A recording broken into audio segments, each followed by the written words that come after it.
Good afternoon, good evening, everyone. My name is Earl Charles.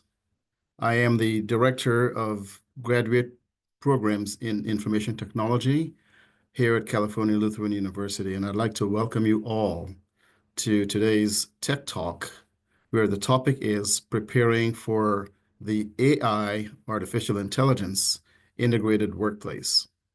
Before I introduce my guest, Aaron, or before we ask him to turn on his camera, let me introduce you to him briefly. Um, with over 20 years of experience in the technology sector, Aaron is known for his strategic vision and ability to lead teams to success. He has a proven track record of driving business growth, implementing major technology innovations, and delivering high-quality engineering solutions to both government and commercial partners. At Brandeis Associates, Inc., he has expanded its service offerings and increased its customer base to expand its software products. He is currently leading the company's effort in integrating AI systems with corporate operations and agile-based software development environments. Ladies and gentlemen in the audience, please allow me to introduce Mr. Aaron Anderson, President of Brandeis Associates, Inc., who is our next speaker that will talk to us about preparing for the AI integrated workplace. Aaron? Thank you very much, Professor Charles. Good evening, everyone. It's a pleasure to have the opportunity to speak with you all tonight. I know this is a subject that is probably weighing very big on everyone's mind. I know it is on ours, and I'm honored to have the opportunity to share my perspective as a business leader in what we're seeing and what we're doing on this little slice of what I personally think is probably one of the biggest technological revolutions in this generation. So tonight, Yeah, go ahead. Aaron, I'm so sorry to interrupt you. This is a bad start for me. I should ask everyone in the audience I know you will have many questions, and Aaron is prepared to answer them. So as we go through this session, kindly insert your questions into the Q&A box so that we can then address them at the appropriate point in time. And Aaron, I apologize for interrupting your flow. Go ahead, please.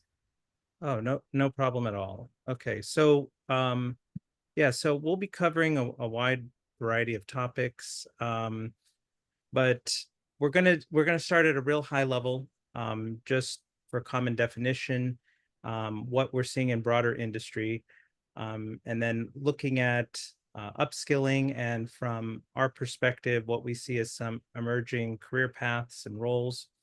And then I'm going to talk about what our experience has been in our company as we've really dived into, to take this step and try to make the best use of these technologies.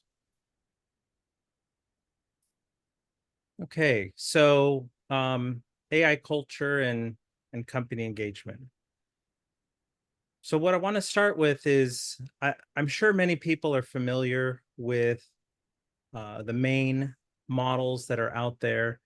I'm sure everyone's heard of ChatGPT, but the major AI models that are out there, there's actually a number of them. The three largest are with OpenAI, Anthropic, which is Claude, XAI, which is Grok, and Perplexity, which is a generative AI search engine, and then Google has their Gemini model. The only thing I'll say on all of these is what is emergent in all of these is most of them are multimodal at this point, and agentic. And really what that means is they can see, so they can see images, they can see text. And so your ability to interact with them is using multiple senses. So vision, voice, and it has image processing, image generation.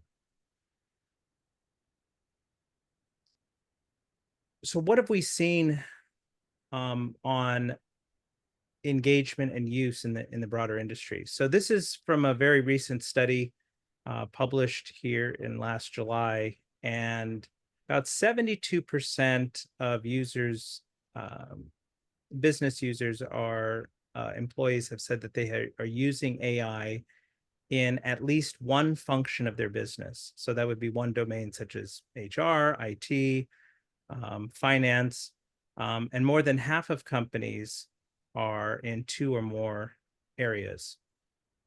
And what we're seeing from that is we have a high level of adoption of these uses that are coming up with employees. So on this next graph, you'll see from 2023 to 2024. Next slide. You'll see the number of people that have little to no exposure has dropped significantly, and the number of people who are using it either frequently or every day has increased dramatically. And because this is only halfway through 24, I would suspect that the number is much higher. I can say in our current company, it is probably at about 70% of people who use some form of AI assistive or integrative technology daily. So these numbers mirror what we're seeing in a lot of our contemporaries. It's fairly similar. So it's been said that this is one of the most rapidly adopted technologies ever, and that's definitely what we're seeing borne out in the statistics. So what do we see from that? What we're seeing is it's these models. Yeah, next slide. These models. Oh, I don't know what that. Unfortunately, I'm sorry, you can't see that. Must be the way. But basically, people are able to complete tasks faster, higher quality, and more tasks. The numbers are basically productivity is enhanced about 40% overall. People completed tasks about 25% more quickly, and they finished about 12.5% more tasks. These statistics are just a little bit dated, and that number is surely to increase. I would say in our own company, we're probably seeing about a 20% on average task completion improvement rate. Quality, we're not using any qualitative metrics outside of that, but I can say that there's a substantial improvement in capability and overall product quality. So what are we seeing broader? Next slide. For Boston Consulting Group and Harvard did a study, and they saw a dramatic shift upward in overall quality of employee productivity and product quality for those that used AI and that did not use AI. And this can range for anything from the quality of writing. Writing is probably one of the most commonly used ones. You would also see it in, initial data analysis and so forth, but quite a notable shift. But there is one interesting caveat with that. And that is participants at the lower end of the scale had a much larger improvement jump than participants at the top of the scale. So your highest performers improved, but did not improve as much as the lower half performers. And probably a lot of this has been attributed to the fact that it was two things at the time, because this number is starting to change. Was number one, for the tasks that were, we'll call routine, the quality of the work, quality of the performance that was able to be achieved by that went up significantly. The more specialized skills, there was a bit of a plateau, so it was not quite as high. What I can say, and this paper was published literally days ago, is starting to show that in the research arena, these numbers are starting to change, because as the models have grown more intelligent and their capabilities have expanded, we're seeing now that the highest level performers are able to achieve much more with that. So I would say stay tuned to this. We're about to see quite a few breakthroughs in the next few years, and I think I would call it sort of a new age of discovery that is probably going to emerge from this. Next. But going back to company adoption, the people that most impact what, an organization's adoption of a technology, particularly with AI, are your early adopters and experimenters, the people that are willing to get in there and try things out, whether on their own, whether they have the freedom within their organization or the latitude to do so. But the importance of those early adopters and experimenters are they tend to be trusted people within the organization that others tend to look to and tend to follow or model afterwards. And these people are absolutely vital for role modeling, helping to foster understanding, building capabilities in the organization, and really, reforming and adapting new ways of working. And this is fully in line with what our experience has been as a company. We tried to identify some of those people early on, and I'll speak about that in a little later on. So one of the biggest questions is, well, what skills am I going to need? What skills are companies looking for? We're only one slice, but I can tell you some of the things that we've encountered and in the research and study that we've done, some of the most important things I'll list here. Most importantly, you need to be digitally literate. Most people are. There was a term about a decade ago called digital natives that was really applied to people who had grown up with the internet and were savvy and attuned to these technologies. In this case, digital literacy is sort of understanding, AI not at a computer science level, but just the technology in general, just being aware of what it can do. For example, when I showed we had vision and audio, voice, image generation, in addition to textual creation, how you would use those things for research, data analytics, that is very important. Some level of proficiency with the foundational models and AI-based application, absolutely critical. There are a lot of companies that are putting, we want experience with ChatGPT or, one of the other generative AI tools. And I'm going to talk a little bit about that because some of that stuff can be daunting, but in reality, it's far more accessible and far more relatable than it might sound at first. Data literacy, understanding if you're using these tools, how do you bring that information, analyze that data, really to come to decision. Ultimately, all data is useful in helping to navigate, make decisions, and understand how it impacts your services, your products, your business processes. The one that I can't stress enough is critical thinking and problem solving. So for those of you that have used any of these models, I can say it's almost limitless in the number of topics or knowledge domains that you can approach. And so approaching something with critical thinking and good problem solving, that is invaluable because there's almost no problem at this point that can't either be chipped away at, dissected, or even solved, even if you're not a primary domain expert with a lot of these assistive tools. And the other thing that I've said in previous seminars is this is one of the most democratizing technologies ever, because what we're seeing are participants who are what I would call non-traditional.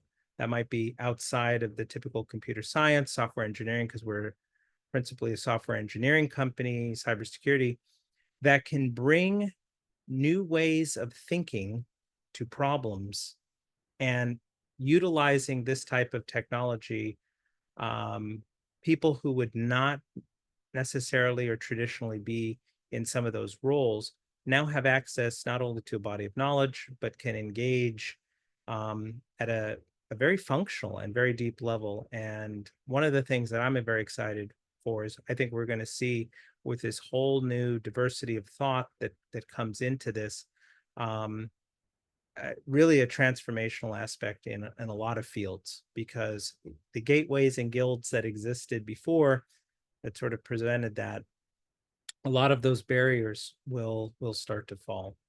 And that's why I say adaptability and flexibility, the ability to embrace change and be a continuous learner. You know, whether we're in school or out, life is constant learning.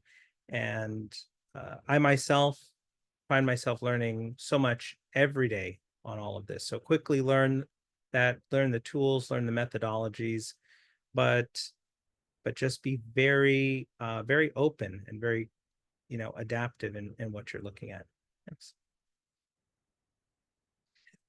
The other thing though is, let's not forget what I would call the transcendent human qualities and elements. Ultimately, everything that we do and the work that we do is to provide products and services that people want, that people need. That's why we do business. That's why we do anything. That's why we get up every day, even if it's for ourselves. So understanding that, um, we would call empathy, we would call, care and concern of the world, being able to communicate with others, collaboration, leadership. Um, Again, the human-centered approach will become increasingly important, maybe the most important part of what's going to happen with this AI transformation. Collaboration and teamwork is really an extension of that, because you're going to be working with AI tools, AI agents, all these automated systems. But in the end, the role of people in all of that and what that means and those next levels is everything. So the cross functionality, technical, non-technical, as I said, we have non-technical, non-traditional people beginning to take participant roles in functions that were not before seen, the ability to collaborate, and all of that is funneled to enhancing productivity. A big one is ethics and responsible AI use. There's a lot of discussion out there. There's discussion of these concepts, alignment, super alignment, you know, uh, digital biases, algorithmic biases, all of that stuff. These are just things to watch. And these are things that will also be emergent roles I'll talk about here next. But these are how these tools impact our lives, impact our jobs, impact our society, especially when you turn over all of that. It's going to be incredibly important, incredible purpose in doing that. So understanding there's not a lot of regulation out there that's emerging. So knowing that in governance, there's going to be a whole field developing around that. And lastly, strategic thinking. So a vision of how you would use these tools to achieve whatever long-term goals, personal, business, etc., absolutely critical. And innovation is going to drive everything within these organizations. So one of the questions are, what are some of the emerging career paths that are coming with that? Well, there's going to be a big shift in job focus. So a lot of routine tasks can be automated. AI is going to handle most of the repetitive things: coding, maintenance, routine financial, routine data entry. All of that is largely going to be consumed up. So, but there's going to be people who are going to build and manage those. But the shift is really going to be on more strategic roles. I talked about the fundamental human element. The human roles will be towards the innovation, strategic planning, idea generation, creativity. These are really going to be some of the most vital skills in the emerging economy. And it's something that for our company, we're increasingly paying more and more attention to. When it comes to roles, I talked a little bit about this. AI ethics officers, people that would see the ethical deployment and use of AI, trainers and explainers, teaching AI systems, helping businesses, helping customers interpret, what this means. How do I do that? And this is continuously changing. It's very dynamic, and I think it will be a very dynamic market for a number of years as this settles. Data curators, we're generating massive amounts of data. And so the ability to manage all of that, quantify it, qualify it, and get meaningful insights from that is absolutely critical. The hybrid skill sets, I talked about non-traditional, so you're going to see a lot more technical and what has historically been called soft skills, but these are really more non-technical skills. You're going to see a blending, you're going to see a merging and integration of that far more than you ever have before.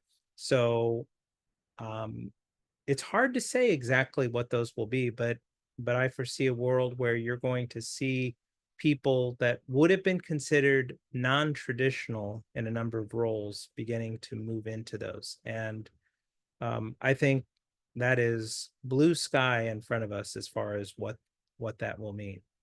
And then as far as, career progression changes, it's going to be more nonlinear paths. It's not going to be quite just the straight road of X, Y, and Z as it was in the past. A lot of those traditional hierarchies will probably evolve into more fluid career trajectories. We could have a whole seminar on what that means. I can say from our end, we certainly see that, but we're still making sense of it. So like all of you, we're in the mix, and we are learning as we go.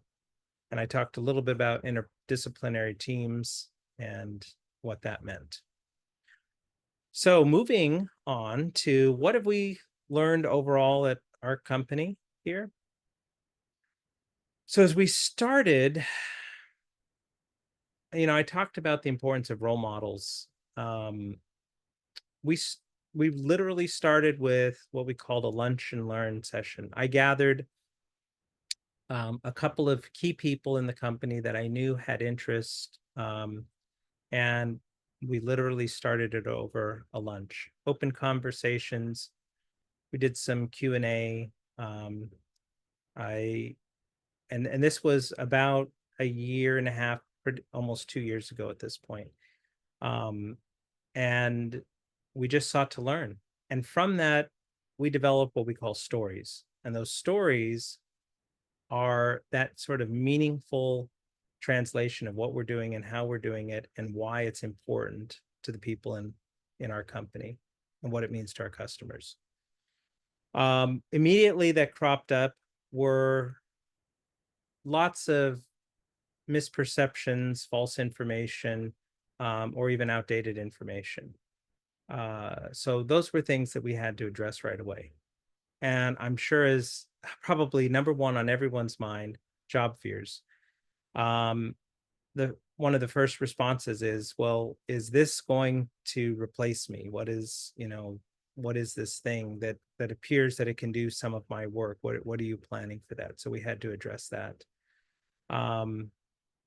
We had to make that probably one of our most important things.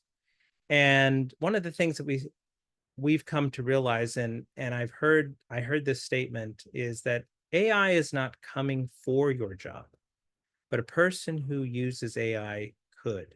But instead, be that person who is on the forefront there and using and learning.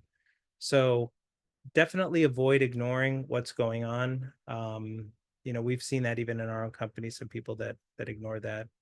Um, don't resist the change. Know that it's coming, but be adaptable. Don't focus solely on technical skills. You've seen a whole theme throughout this where I've talked about, this concept of these transcendent human qualities. That is going to be more and more important. There are all of these key human elements that are going to become more valuable in the marketplace because the rote technical knowledge and skill is going to be led by these these foundational systems. And don't assume that AI will replace you entirely. There's always going to be a place for the human element, but it is a natural fear. So instead, harness that AI power effectively. We have some people that call it their AI superpower, and that sort of kind of empowers them. They feel very good about that and what they're able to accomplish that. Bringing that uniquely human perspective, the AI human collaboration, and look at where those tasks enhance your productivity. In that set shift, AI doesn't replace creativity, sparks new ideas. We call it a digital sandbox. No matter how crazy the idea is, no matter how out in left field or subtle, uh, you can play around with ideas like never before and get often very good feedback. And we're finding that people, as they become more comfortable, are opening up to these technologies, and they're coming up with lots of interesting approaches to things. Instead of seeing that AI is your competitor, AI is your collaborator. It's your partner. Instead of saying AI will replace me, AI will assist me. In our company, the most important thing is, we focused on the practical for the next 6 months. That's how we define certain projects. What can we do within the next 3 to 6 months? And we started to build from there. And technical skills are good, but adaptability and creativity are even more important. In our company, we really have worked hard to establish a culture around that. We were very quick to provide access to these tools within our company. We have enterprise accounts with OpenAI for ChatGPT and its associated APIs, Anthropic, which is Claude, Google's Gemini, and so forth. And that was to allow our people the freedom to use those. And the advantage of having a corporate or enterprise AI account is your data is much more protected. In a previous presentation, I talked about AI and data rights management and security. But as a business leader, it's so important, encourage your people to be creative, to explore, to invent, to think differently in many areas. One of the things that we made very big is that AI is not an IT function per se, but it is owned by each team. IT may own the deployment and management of, the rollouts and so forth, but every team within our company and every domain should participate. We started very small with very clear and easy projects to complete. We celebrated those wins and demonstrated value, and that has really helped us accelerate adoption. This was a poignant statement that was made to me and said, it's scary to have a career and have something like an AI take it all away and be replaced. And that, I think speaks to all of us. I mean, even as a business leader, I look at stuff and say, what does this mean for us? What does this mean for a future as a company and me as a person and for our society? These are all very big questions. The best that I can say on some of that is our approach has been just to ride the wave. We know that all of this is happening, it's coming, but we're riding the wave. And we're trying to say, okay, it's here, it's going, let's see where it can take us. But in as much as we're active in saying, where do we want to go with it? Become a big picture architect. So don't just focus on the small niche things. There's always a place, but start to think big. These tools are, I'm just so excited because I think they'll allow you to think very big. Be willing to switch to the best tools and models. This is changing all the time. I mean, even in the year and a half, I've seen an incredible amount of change that's happened, and with every update that comes out, there's new capabilities, and we're just in a very dynamic time. One of the most important things I would say is natural language. The one advantage with these tools, particularly the generative tools, is you can speak very naturally to them. You don't require a lot of technical lingo to do a lot of the stuff. And the power of it is that's why it gives so much access. You don't have to be you don't have to know all the jargon to necessarily get that. And so for a lot of things, I think once people sort of see that, it seems daunting or intimidating at first, but this natural language ability is going to open up so many doors. And don't compete with the AI, but work, with it to be smarter.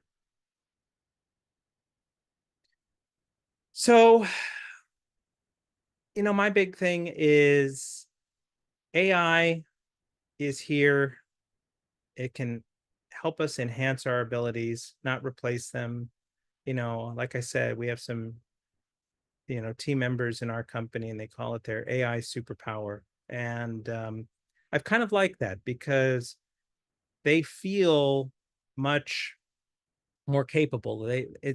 It's something that is enabling them to help reach that next level, to reach that next capability. AI can handle all of these complex tasks and analyze vast amounts of data, but what it doesn't replace is, as I said, those transcendent human element that make us unique: creativity, empathy, intuition. Human creativity, I believe, is irreplaceable. Remember, we did invent AI. So it supports that. It supports and frees us from repetitive tasks, but it allows us to focus on creative thinking, problem solving, and making meaningful connections to the world. Collaboration, not competition. Try to see it as a partner. And I believe a whole new era of possibilities are coming with AI as a partner. Innovations and opportunities. There's going to be a tremendous amount of discovery that is going to happen, and work to empower and expand rather than replace. And I just have a picture of this book. This is a very recently published book by Professor Ethan Mollick at the University of Pennsylvania. It's a phenomenally good book, and it gives 4 possible outcomes. But Dr. Mollick, it has a Substack and a blog where he writes on a lot of these issues, but they're very accessible to a wide range of people, professionals, and I think he's probably one of the best writers when it comes to this, in interpreting a lot of the big questions that are coming out. And with that, thank you. Well, thank you so much, Aaron. Truly appreciate your insights and your experience in taking the lead in industry to do the work that you're doing within your firm. We have a few questions from the audience, and let's maybe start there. So, Okay, first question is from someone who's anonymous. The person asks, can you please discuss a couple of strategies for learning more about and staying on top of the capabilities, pros and cons of the current AI models? Yeah, that's a great question. So there are, as I said, there's a number of blogs. There are a number of AI-based accounts on, I guess, what used to be called Twitter or X, that there's a lot of articles that are posted. Um, MIT has a good forum there. Um, for anybody who uses Discord, there's a couple of good AI based discussion forums there. Um, I would say one great starting place is follow Dr. Ethan Mollick at University of Pennsylvania. Look at his Substack. I get no revenue from that. It's just I have found his insights to be very, very meaningful from a human connection standpoint. And they're quite technical. He gets to a lot of important stuff. Um, Lex Friedman has also, if anybody likes podcasts, has interviewed a number of thought leaders, and they discuss a lot of that, including capabilities and emergent capabilities that are coming up. So that's just a couple of things that I would suggest. Excellent. Thank you so much. There are questions in the chat room actually asking, will this recording be available? Yes, it will be. We will let you know about that when it's ready. So let me go on to another question. So Stephanie, I will not use her last name, but Stephanie asks, if you use AI to do portions of your job, example, writing code or writing emails, etc., how do you list that on your resume or speak to that in an interview so that they know that she's qualified with AI? That is another great question. So, this is so emergent. It would be looked on, by the way, very positively if you knew how to do that.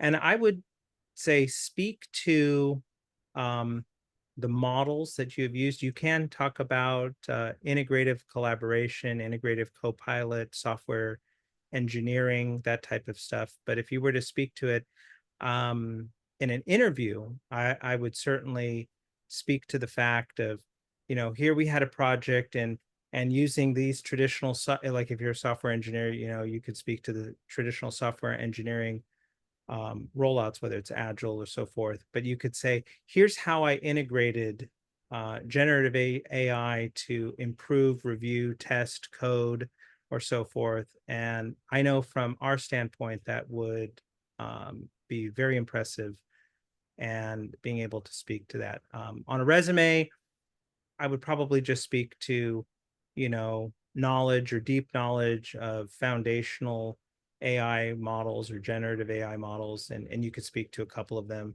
If you could mention that you knew more than one, let's say I know ChatGPT, and maybe you speak to even a version of it, Gemini and Claude, and I think you'd be well ahead of the game at this point.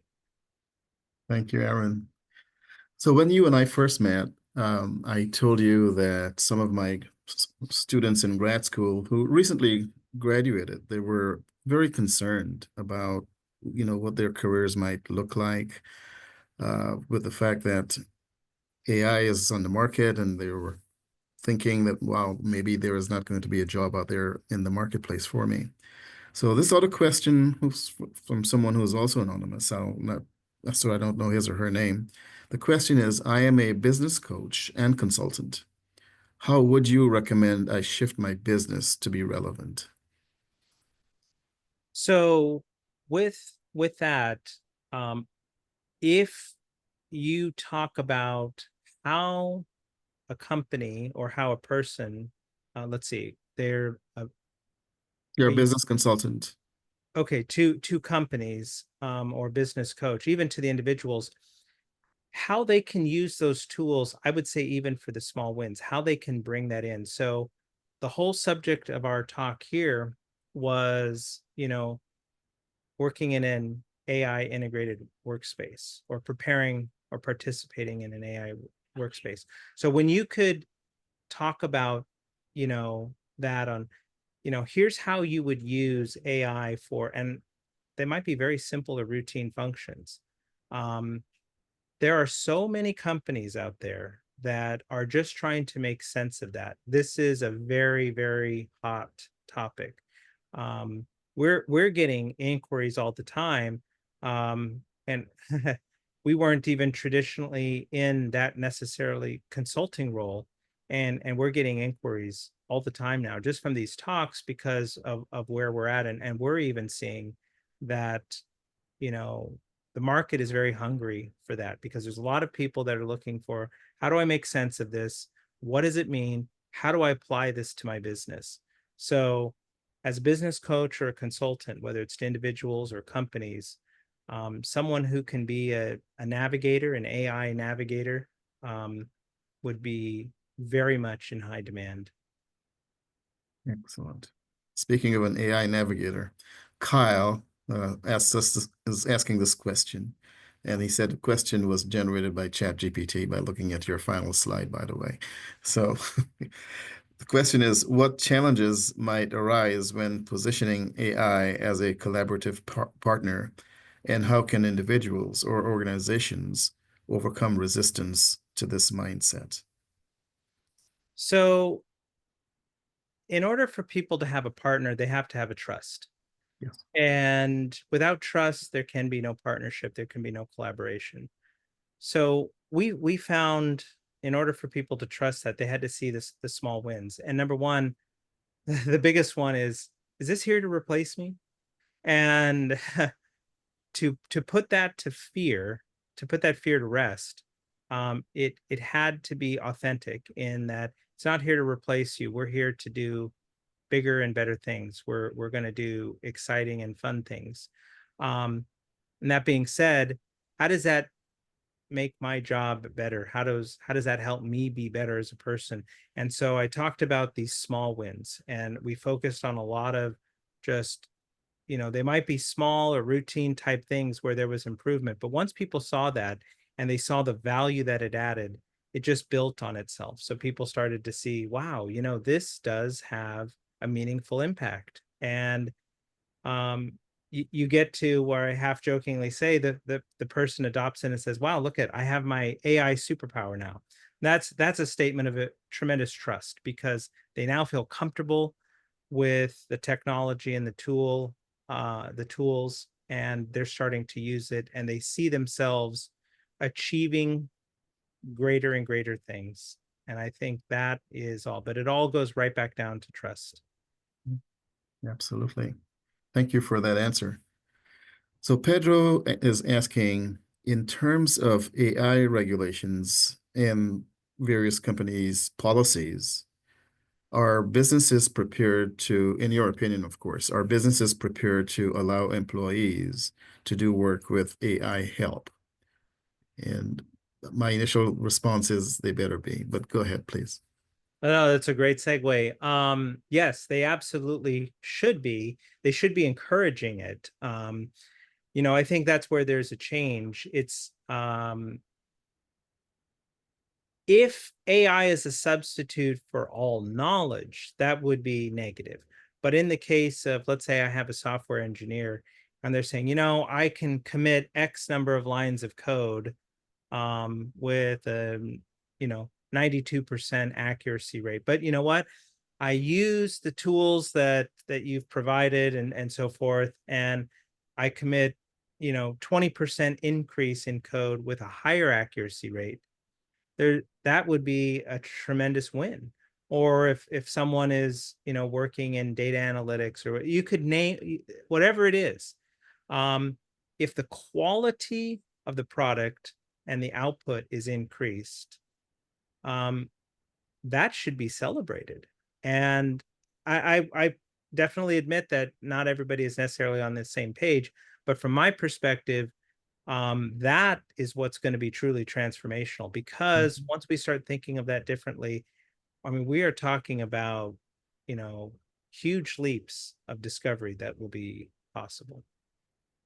To your point, there's someone who sits on my advisory board here in the MSIT program, and this gentleman told me that he works for a major firm in the United States. I'll not get into the details, but he told me over 50% of their development right now is being driven through programming development is being driven through AI engines, and so a lot of their code is being written that way. Their main application does a lot in the income tax area, so they have to be ready for that whenever the income tax time comes around. And coding for that must be enormous. So they are using that as an assistant to getting them ready for the next income tax year. Very good. The next question that we have, Aaron, is from Johnny. Johnny said, "Can you please speak on data protection of using AI for developing material that you intend to publish or copyright?" There's some war stories up around that, I know. That certainly a legal expert could probably speak to some of the deeper complexities of that. But right now, number one, from a data protection standpoint, make sure that any data that you want protected, you should get a what they would call a corporate or a Teams account or data enterprise account, because that data is siloed, encrypted separately. If you're using a free account, all data, remember, if something's free, you're the product. Um, so if you're using the free versions, all data that you do gets subsumed into the greater training model. So there's no data protection on any free account. And so in order to have that data protection, you do need to have a paid account. You need to ensure that any settings on any of these models that you use are set to not take any training data. That's the most important thing. But if you really want to protect your data, you need to have a corporate account. They're only marginally more costly, but it's well worth it if you want to ensure some of your data protection. As far as the copyright issue, I don't want to speak out of turn here, but I believe there was just a settlement of a lawsuit in regards to generative content that seemed to favor the creation of new data. As I understand, it was a big win for the generative AI companies and their output. But there's, I would say just be very careful. You know, the basically, as I understand it, with how the court looked at it, is you can create new but similar content through essentially the power of your mind and your own creativity. That is not necessarily a direct copyright. And again, there's all those rules there, but you do have the capacity to build on something without, an outright infringement. And so it's a developing area. I wish I had more to speak to that, but as I understand, there was a very favorable ruling that was favorable to the generative side. Wonderful. Excellent. Thank you. So there's another Aaron in the room, and he asks, should every company have an AI policy? Excellent question, because in a previous presentation, I actually have a whole slide on this in data protection. And yes, every company should. We have put one in place, and less than half of companies do. It's incredibly important. And as I had said previously, if you're using it in your company, make sure that you're using an enterprise or corporate or Teams type account, so that your data is encrypted, it's siloed away, and automatically it's not set to be absorbed or ingested into the training model. Mhm. Mhm. Very good. Someone is asking, her name is Anna, are there classes available to become more of an AI expert? There are training classes available. There's Google actually has a few. They're sort of based around theirs. As I said, MIT has a basic one that's free. I think a couple of the colleges do sort of introduction. I would also say there's a lot of stuff available on YouTube for free right now, because this is so emerging. There's not a lot of curriculum that's been developed, but um, yeah, I mean, even on YouTube, you can find there's some pretty good videos. I don't have any direct ones to recommend, but there are absolutely a number out there that are well worth it. And one last thing I would say is, if you go in and just play with the models themselves, you can learn from them and you can teach yourself on a subject. Maybe after watch a video or two and get comfortable with it, but I would certainly encourage everyone here at this webinar, if you haven't already, just dive in. Just dive in. It'll be a lot of fun. And once you see that there's almost no knowledge domain area that can't be touched, I think you're going to be just like, wow. Thank you. So the next question is, it's going to be a big one. I know this young man. His name is Jason. He's asking a question that speaks to the healthcare space. So let me read his question, and I understand exactly where he's going with it. So in healthcare, many EHRs, electronic health record systems, are embracing AI tools to help in clinical decisions and documentation. His question is, are there standards in place to help ensure that aspects of AI learning is not inclusive of bias or biases that we may see in documentation without AI? So just feel free to speak openly on anything from this question. Yeah, this is a little bit beyond my domain, but I can tell you what I do know is that right now there's discussion of all sorts of regulation, how we do that, but this is like for those of us way back, this is like the internet revolution in the 90s. And everything moved online, and there was very little regulation early on. It was kind of the Wild West. So you know when it comes to things like HIPAA and all those other types of privacy and you know standards, that still applies. But what that means in an AI enabled world is, I'm going to say, fuzzy. Mm. And so the rules for the data still apply. How the AI processes it is still very much in the air. It is a little bit of the Wild West right now still. Excellent. Thank you so much. We're getting close to the witching hour, but I'll make a statement. I was at a conference last night, speaking of the healthcare space, and the presenter spoke eloquently on research that is being done in the multiple sclerosis area.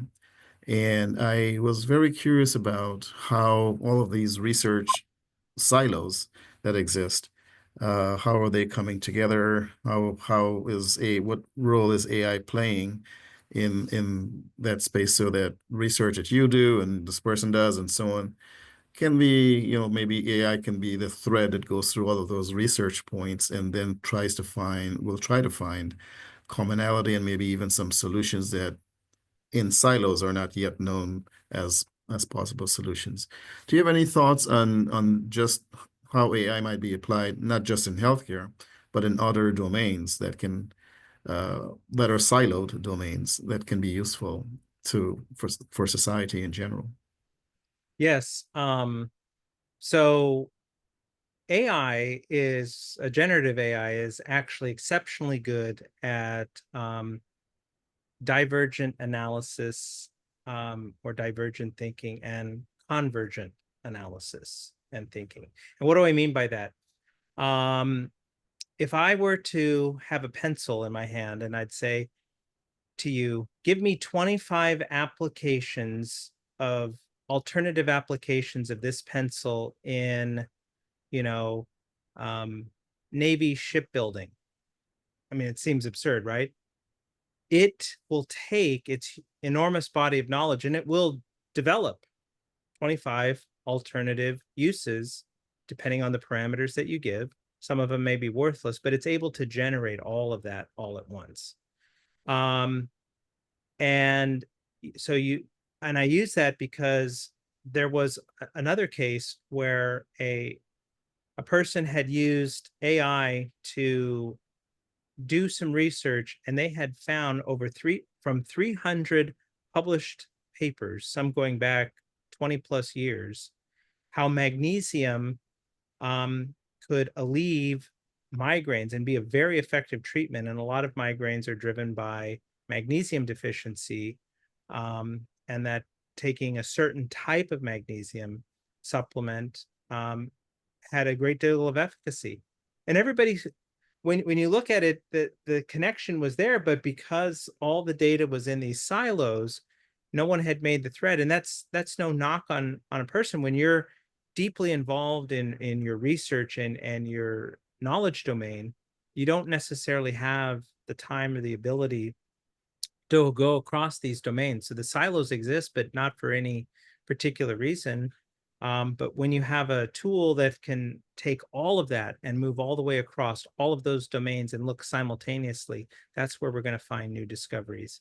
And there's a paper that I will share with Dr. Charles that was published by MIT just a few days ago, and I believe it's free to the public, but it's talking about advancements in material science and the rate of new discoveries, patent filings, and now new products. So each of these trail, and they're saying we're going to have a revolution in and this is just taking one slice, material science over the next few years, with applications that are probably going to blow people's minds, because they're able to do all of this modeling and testing and look again, as you were saying, Professor, across so many domains all at once, and it's opening up a lot of new discoveries. Wonderful.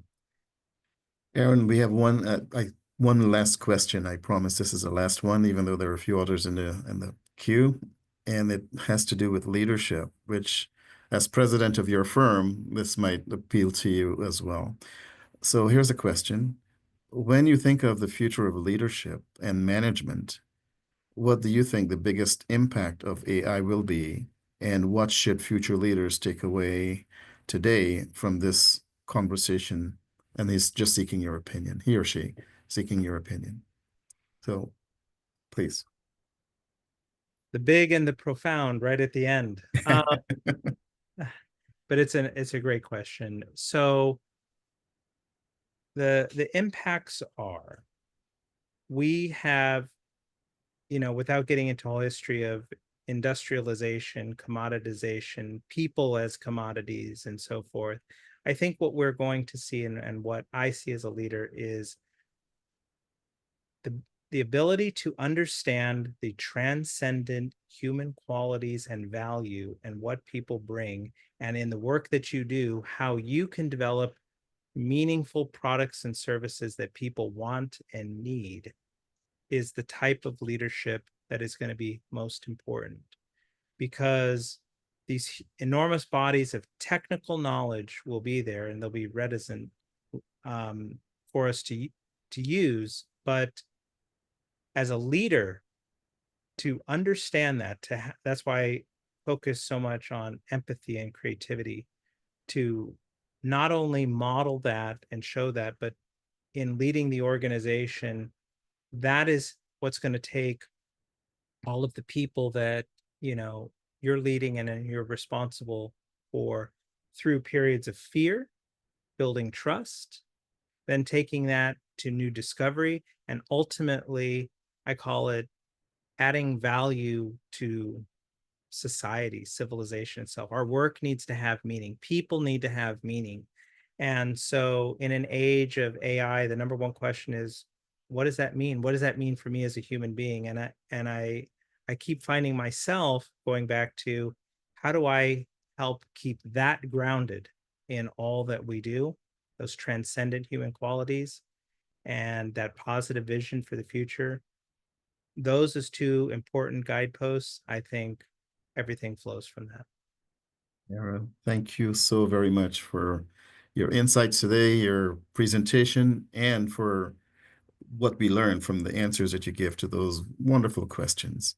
So I'd like to thank you again, sir, for your work and for spending as much time at Cal Lutheran as you have with helping us, not just in this Tech Talk series, but also in other talks that you've given on campus and will continue to give in the future. I will be inviting you to be a guest lecturer in one of my classes, of course.